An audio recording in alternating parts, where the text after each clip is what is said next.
آپ ہادیہ ای میگزین مضمون کی آڈیو ریڈ آؤٹ سماعت کر رہے ہیں۔ سامعین السلام علیکم ورحمۃ اللہ وبرکاتہ۔ میں رافعہ فرحت ہادیہ کی شمارہ مارچ 2026 کے مضمون کی آڈیو پروگرام میں آپ کا استقبال کرتی ہوں۔ آئیے ہم اس کا آغاز ہادیہ کی زمرہ معمار جہاں تو ہے سے کرتے ہیں، جس کا عنوان ہے خدا کرے کہ جوانی تیری رہے بے داغ، اور اس کی رائٹر صبا فردوس ہیں۔ وہی جواں ہے قبیلے کی آنکھ کا تارا، شباب جس کا ہے بے داغ ضرب ہے کاری۔ یہ ایک تاریخی حقیقت اور ناقابل انکار صداقت ہے کہ نوجوان ہر قوم کا سب سے قیمتی سرمایہ اور اس کے مستقبل کی سب سے روشن ضمانت ہوتے ہیں۔ قوموں کی زندگی میں جو عروج و زوال آتے ہیں، ان کی جڑیں اکثر نوجوان نسل کے کردار، فکر اور ترجیحات میں پیوست ہوتی ہیں۔ جو قوم اپنی نوجوان نسل کی صحیح تعلیم و تربیت کا اہتمام نہیں کرتی، وہ رفتہ رفتہ اپنی تہذیبی شناخت، اخلاقی وقار اور اجتماعی عظمت سے محروم ہو جاتی ہے۔ جوانی عمر کا وہ مرحلہ ہے جس میں انسان کی قوتیں بیدار ہوتی ہیں، جذبات میں شدت آتی ہے اور زندگی کے مقاصد شکل اختیار کرتے ہیں۔ یہی وہ دور ہے جو انسان کو یا تو تاریخ کا معمار بناتا ہے یا محض وقت کا ایک بے نام مسافر۔ اسی لیے اہل نظر نے جوانی کو نعمت بھی کہا ہے اور امتحان بھی۔ نعمت اس لیے کہ اس میں صلاحیتوں کا خزانہ پوشیدہ ہوتا ہے، اور امتحان اس لیے کہ یہی صلاحیتیں اگر غلط سمت اختیار کر لیں تو فرد اور سماج دونوں کے لیے تباہی کا سبب بن جاتی ہیں۔ رسول اکرم صلی اللہ علیہ وسلم نے جوانی کی قدر و قیمت کو اس درجہ نمایاں فرمایا کہ قیامت کے دن انسان سے جن چیزوں کے بارے میں سوال ہوگا ان میں سے اس کی جوانی بھی شامل ہے کہ اسے کہاں صرف کیا۔ ایک اور حدیث میں فرمایا کہ جن خوش نصیبوں کو عرش الہی کا سایہ نصیب ہوگا ان میں وہ نوجوان بھی شامل ہیں جس نے اپنی جوانی عبادت الہی میں بسر کی۔ یہ اس بات کا اعلان ہے کہ بے داغ جوانی صرف دنیا کی کامیابی نہیں بلکہ آخرت کی سرخروئی کا ذریعہ بھی ہے۔ بدقسمتی سے موجودہ دور اخلاقی اعتبار سے نہایت پرآشوب ہے۔ مغربی تہذیب کی یلغار نے اقدار کے مفہوم کو بدل کر رکھ دیا ہے۔ برہنگی کو فیشن، عریانیت کو آزادی اور بے راہ روی کو ترقی کا نام دیا جا رہا ہے۔ حیا، پردہ اور شائستگی جیسے الفاظ فرسودہ قرار دیے جا رہے ہیں، اور نئی نسل کو یہ باور کرایا جا رہا ہے کہ اخلاقی حدود انسان کی ترقی میں رکاوٹ ہیں۔ سوشل میڈیا، فلم، اشتہارات اور ڈیجیٹل کلچر نے بے حیائی کو نہ صرف عام بلکہ مرغوب بنا دیا ہے۔ ایسے ماحول میں حیا اور پاک دامنی کی حفاظت آسان نہیں، مگر یہی اصل امتحان ہے۔ اسلام نے حیا کو محض ایک سماجی روایت نہیں بلکہ ایمان کا حصہ قرار دیا ہے۔ نبی اکرم صلی اللہ علیہ وسلم کا ارشاد ہے، الحیاء شعبۃ من الایمان، حیا ایمان کا حصہ ہے۔ بخاری و مسلم۔ قرآن کریم نے اہل ایمان مردوں اور عورتوں کو نگاہوں کی حفاظت اور عفت و عصمت کی تاکید کی ہے، اور عورتوں کو خصوصیت کے ساتھ سادگی، پردے اور وقار کی تعلیم دی ہے۔ یہ احکام دراصل انسانی فطرت کے عین مطابق ہیں، کیونکہ حیا وہ باطنی قوت ہے جو انسان کو لغزش سے بچاتی ہے اور اس کے کردار کو سنوارتی ہے۔ ازل سے آدم اور ابلیس کے درمیان کشمکش جاری ہے، اور یہ معرکہ ابد تک جاری رہے گا۔ اس جنگ میں ابلیس نے پہلا وار حیا کے لبادے پر ہی کیا تھا۔ حیا جبکہ پوری طریقہ زندگی کا نام ہے۔ لڑکیاں سمندر کی ریت کے مانند ہوتی ہیں، اگر ساحل پہ ہوں تو قدموں تلے روندی جاتی ہیں، اگر سمندر کی تہہ میں ہوں تو کیچڑ بن جاتی ہیں۔ لیکن اس ریت کا وہ ذرہ جو خود کو ایک مضبوط سیپ میں ڈھک لے تو وہ موتی بن جاتا ہے، پھر وہ معمولی نہیں رہتا۔ جوہری اسی ایک موتی کی تلاش میں کتنے ہی سیپ چنتا ہے، اور جب وہ ہاتھ آ جائے تو اسے مخملی ڈبوں میں رکھ کر محفوظ تجوریوں میں بند کر دیتا ہے۔ دنیا کا کوئی جوہری اپنی دکان کے شوکیس میں اصلی زیورات بے یار و مددگار نہیں رکھتا، مگر ریت کے ذرے کے لیے موتی بننا آسان نہیں ہوتا۔ اسے گہرائی میں اترنا پڑتا ہے، آزمائشوں سے گزرنا پڑتا ہے، تب کہیں جا کر وہ قیمتی بنتا ہے۔ یہی مثال ایک باکردار عورت کی ہے۔ اس کی قدر اس کی نمائش میں نہیں بلکہ اس کی حفاظت میں ہے، اس کی عظمت اور اس کی ظاہری نمائش میں نہیں بلکہ اس کی باطن کی پاکیزگی میں ہے۔ جب کوئی لڑکی اللہ کے مقرر کردہ حدود سے نکل کر کسی نامحرم کی محبت میں الجھ جاتی ہے تو وہ اپنی قیمت خود گرا دیتی ہے۔ جو تعلقات خدا کی رضا سے ماورا ہوں وہ محبت نہیں ہوتے، وہ محض نفس کی پیاس اور خواہشات کی تسکین ہوتے ہیں۔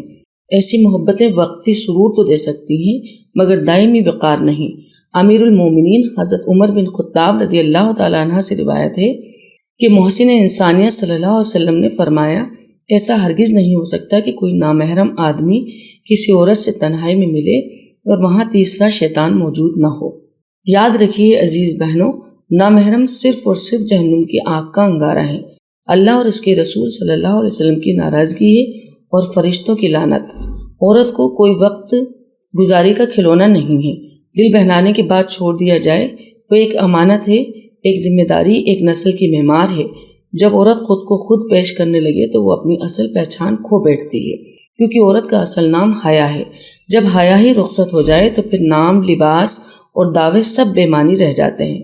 اللہ تعالیٰ نے عورت کو نہایت بلند مقام عطا فرمایا ہے، مگر آج کی عورت نے اکثر اوقات اپنے اس مقام کی حفاظت خود ترک کر دی ہے۔ عزت چھینی نہیں جاتی، عزت گنوائی جاتی ہے، اور عزت کی حفاظت کا پہلا زینہ حیا ہے۔ کسی تہذیب کی اساس خاندان ہے اور خاندان کا مرکز نگاہ عورت ہے۔ چنانچہ علامہ اقبال نے مغربی تہذیب سے اجتناب کے سلسلے میں مسلمان عورت کو مخاطب کر کے اپنی اجتماعیت اور اپنے معاشرے کی حفاظت کا سبق دیا ہے۔ اسرار خودی میں انہوں نے مسلمان عورت سے مخاطب ہو کر جو کچھ کہا اس کا ترجمہ ملاحظہ کیجیے۔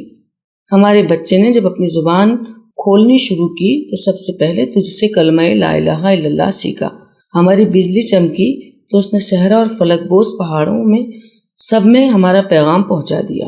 تہذیب جدید ہمارے دین پر ڈاکہ ڈالنے کے در پہ ہے۔ یہ بے باک اور بے پرواہ تہذیب ہے جو کہ معصوم لوگوں کو گھات میں بیٹھی ہے۔ اس پرفریب تہذیب کے گرفتار لوگ اپنے آپ کو آزاد اور اس کے مارے اور ڈسے ہوئے لوگ اپنے آپ کو زندہ و متحرک سمجھتے ہیں۔ تو شریعت محمدی جیسی نعمت کی امین ہے اور ہماری بکھری ہوئی ملت کو جمع کرنے والی ہے۔ اپنے آپ کو سود و زیاں سے آزاد کر کے اپنے آبا کے نقش قدم سے ایک گام بھی نہ ہٹنا، زمانے کی دست برد سے ہوشیار رہ کر اپنی نسل کو محفوظ کر لینا۔ نئی نسل کی جو اپنی تہذیب سے بیگانہ ہو رہی ہے اور ان کے اندر اپنے اقدار راسخ نہیں ہوئی، ایسے میں فاطمہ رضی اللہ تعالیٰ عنہ کی طرح بن جانا اور اپنی نسلوں کی ایسی تربیت کر لینا کہ ہمارے گلزار کو پھر بہار کی نوید مل جائے اور پھر سے ہماری نسلوں میں ایک حسین نمودار ہو جائیں۔ اسلامی تاریخ ہمارے سامنے مسلمان عورت کا بہترین اور پاکیزہ نمونہ پیش کرتی ہے۔ آج جب زمانہ بدل رہا ہے تو مغربی تہذیب و تمدن اور طرز معاشرت ہمارے گھروں میں سرایت کر رہا ہے۔ مسلمان خواتین اور لڑکیاں اسلام کی ممتاز اور برگزیدہ خواتین کے اسوہ حسنہ کو چھوڑ کر گمراہ اور ذرائع ابلاغ کی زینت خواتین کو اپنے لیے آئیڈل سمجھ رہی ہیں۔ ہمیں اپنے اسلاف کی خدمات کو پڑھنے کی اشد ضرورت ہے۔ اسلام کے ہر دور میں عورتوں نے مختلف حیثیتوں سے امتیاز حاصل کیا ہے اور بڑے بڑے عظیم کارنامے سر انجام دیے ہیں۔ ازواج مطہرات طیبات رضی اللہ تعالیٰ عنہ اور اکابر صحابیات کی زندگیاں ہمارے لیے بہترین نمونہ ہیں۔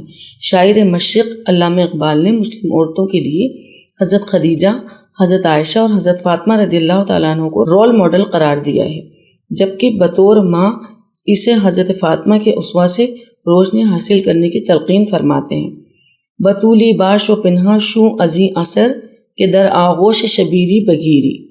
حضرت فاطمہ کی تقلید اختیار کرو اور اس دور جدید کے فتنوں سے چھپ جاؤ تاکہ تمہاری گود حضرت شبیر جیسے فرزند سے بھر جائے۔ مزید فرماتے ہیں، مزرع تسلیم راہ حاصل بطول، مادرانے راہ اسوئے کامل بطول۔ حضرت فاطمہ تسلیم و رضا کی کھیتی کا حاصل اور ماؤں کے لیے اسوہ کامل ہیں۔ اللہ رب العالمین نے عورت کو بہت عزت دی ہے، اس کے ہر رشتے میں عزت ہے۔ اگر وہ ماں ہے تو اس کے قدموں میں جنت ہے، بیٹی ہے تو رحمت ہے، اگر بہن ہے تو محبت اور احساس کا پیکر ہے، اگر بیوی ہے تو اپنے شوہر کا آدھا دین مکمل کرنے والی اور اس کا لباس ہے۔ مختصراً یہ کہ ہر رشتے میں عورت کو بڑی ہی عزت اللہ پاک نے دی ہے۔ اب اسے چاہیے کہ وہ اپنے ہر مقام کی حق ادا کرے۔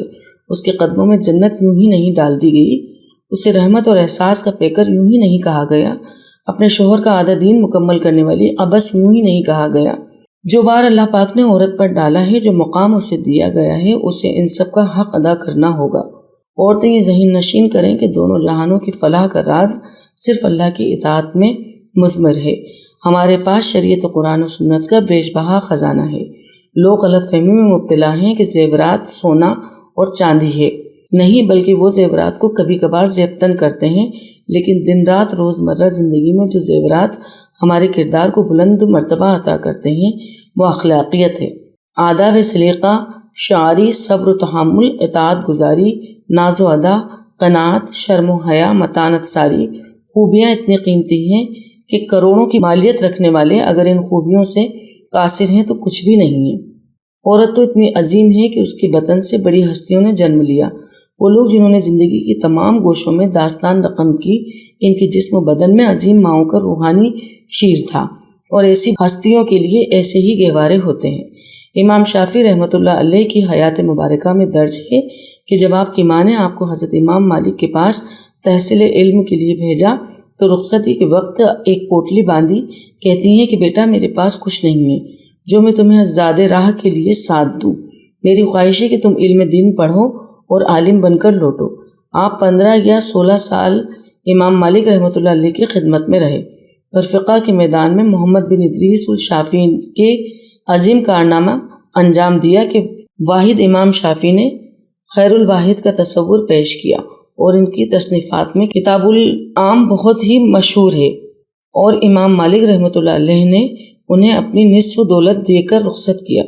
جب ماں بیٹے کے استقبال کے لیے نکلی اور راستے میں ہی ماں مال دیکھ کر پریشان ہو گئیں کہ بیٹا شاید علم حاصل کر کے نہیں بلکہ مال لے کر لوٹا ہے، تو امام شافعی نے کہا کہ امی جان آپ پریشان نہ ہوں، یہ امام مالک نے تحفے میں دیا ہے۔ تو ماں نے کہا بیٹا یہ مال اسی جگہ صدقہ کر کے اپنے گھر میں داخل ہونا، تو امام شافعی نے ایسا ہی کیا اور ماں کی خواہش پوری کی۔ سخاوت مال کی کثرت ہے، سعادت تو حقیقت میں ہی ہے تقویٰ۔ عزیز ماؤں اور بہنوں، یہ ظاہری چمک دمک سب ختم ہونے والی ہے، ہمیں وہی سب کچھ اختیار کرنا چاہیے جس سے ساری دنیا روشن ہو جائے، جس سے گھروں میں اور ہمارے درمیان سکون پھر سے لوٹ آئے، جسے آج ہم نے کھو دیا ہے۔ صحابیات طیبات مومنین و مومنات کے لیے ایک زندہ جاوید مثال ہے، ایسی تمام عورتوں کے لیے نمونہ ہیں جو زندگی میں ہدایت کی طلبگار ہیں اور اللہ کے بتائے ہوئے طریقے پر اپنی حیات کو سنوارنا چاہتی ہیں۔ ہماری مائیں اور بہنیں اکثر فضول کاموں میں وقت گنواتی ہیں، تو ایسی حرکات سے پرہیز ضروری ہے۔ ہمیں ظاہری وضع و قطع کو بھی خوبصورت بنانے کے ساتھ ساتھ حسن سلوک پر خصوصی توجہ دینی ہے اور اللہ کی رضا کو اولین ترجیح دیں۔ مومنوں کے لیے حیات خوبصورت ہے اور حیات موت کے بعد بھی متقیوں کے لیے بڑی پیاری ہے۔ یہی لوگ نیک بخت اور خوش نصیب ہیں۔ حقیقت تو یہ ہے کہ خوش بخت عورت وہی ہے جو سلیقہ شعار ہو اور ہر لمحے شکر گزار ہو۔ صالح عورتیں وہ ہوتی ہیں جو اطاعت شعار ہوں۔ النساء آیت نمبر 32۔ عورت کو گھر کی ملکہ اور گھر کی دہلیز سے تعبیر کیا گیا ہے۔ اگر سلیقہ شعار ہوں تو جھوپڑی کو بھی محل بنائیں گی، لیکن اگر ایسی صفات سے خالی ہوں تو پورے محل جیسے گھر کو کباڑ خانہ بنانے میں کوئی کسر باقی نہیں رکھے گی۔ بقول اس شعر کے، ہمی سے زندگی یکسر فلاح کی سمت متواتر، وجود زوج میں آ کر مکانوں کو بنائیں گھر۔ ہمی سے گھر میں زینت ہے، محبت ہے، معیت ہے، ہمارے دم سے نسلوں میں شعور آدمیت ہے رشتوں کے نشاں ہم سے، نظام خانداں ہم سے، گھرانے شاد ماں ہم سے، بنے گھر گلستاں ہم سے۔ ہادیہ مضمون کی آڈیو سماعت کرنے کے لیے شکریہ۔